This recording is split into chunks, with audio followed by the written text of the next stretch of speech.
भय कुमार जब ही सब भ्राता, दीन जने ओ गुरु पितु माता।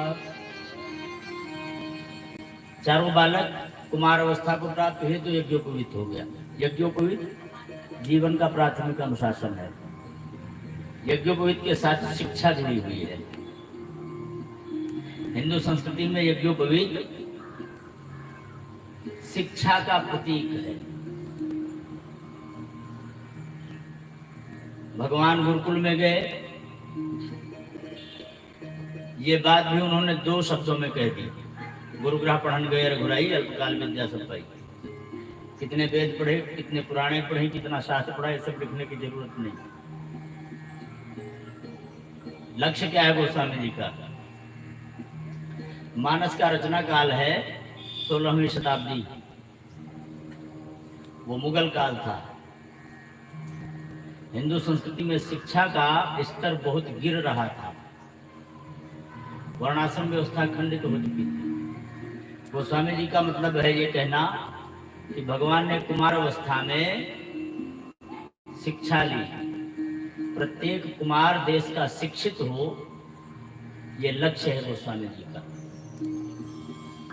और कुमार अवस्था 8 से 12 वर्ष, 8 से 12 वर्ष की अवस्था कुमार। पर कुमार अवस्था से पहले शिक्षा नहीं चाहिए।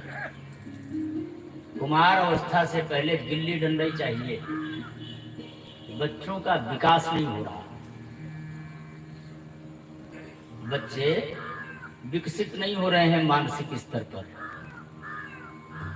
बच्चा इंजीनियर बन रहा है, बच्चा डॉक्टर बन रहा है, बच्चा वैज्ञानिक बन रहा है, पर बच्चा मनुष्य नहीं बन पा रहा। मानसिक स्तर पर बच्चे का विकास नहीं हो पा रहा, शारीरिक स्तर पर बच्चे का विकास नहीं हो पा रहा। क्यों?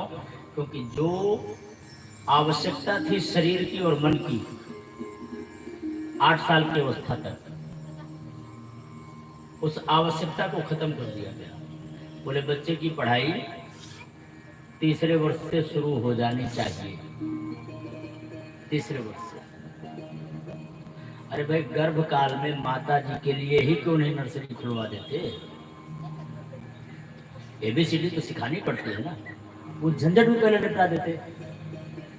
ऐसा है नहीं कि गर्भ में बच्चा पढ़ नहीं सकता। अभिमन्यु ने तो चक्रव्यूह सीख लिया था भेजना। तो हो सकता है कि आने वाले समय में कुछ ऐसी टेक्नोलॉजी आवे कि ये 3 साल भी मैनेज किया जाए किसी तरह। गोस्वामी जी कहते हैं कुमार अवस्था में बालकों ने गुरुकुल में प्रवेश किया, और उससे पहले का जो काल है, 8 वर्ष तक का जो काल है, हिंदू संस्कृति की वर्णाश्रम व्यवस्था में खेलने कूदने और खाने का काल है। इस खेलने कूदने और खाने में माँ बाप का अनुशासन सिर्फ सीमित होता है। पेड़ पर चढ़े ये माँ बाप देखने नहीं जाता, कि खेलने के लिए तब व्यवस्थाएं वो नहीं थी ना। आज हम एक आर्टिफिशियल व्यवस्था दे देते हैं।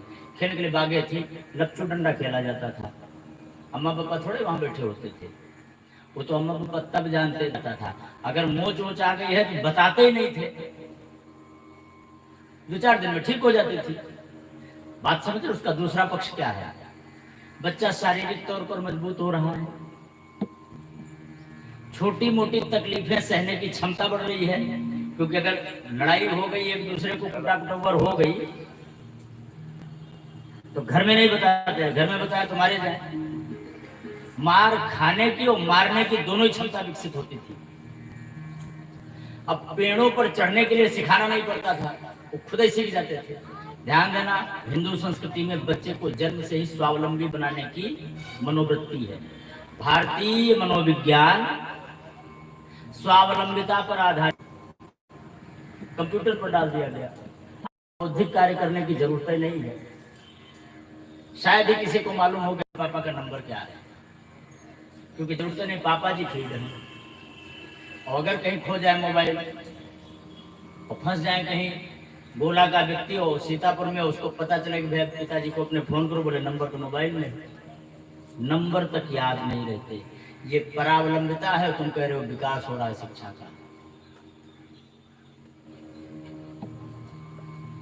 शिक्षा का काल है 8 से 25 वर्ष की अवस्था,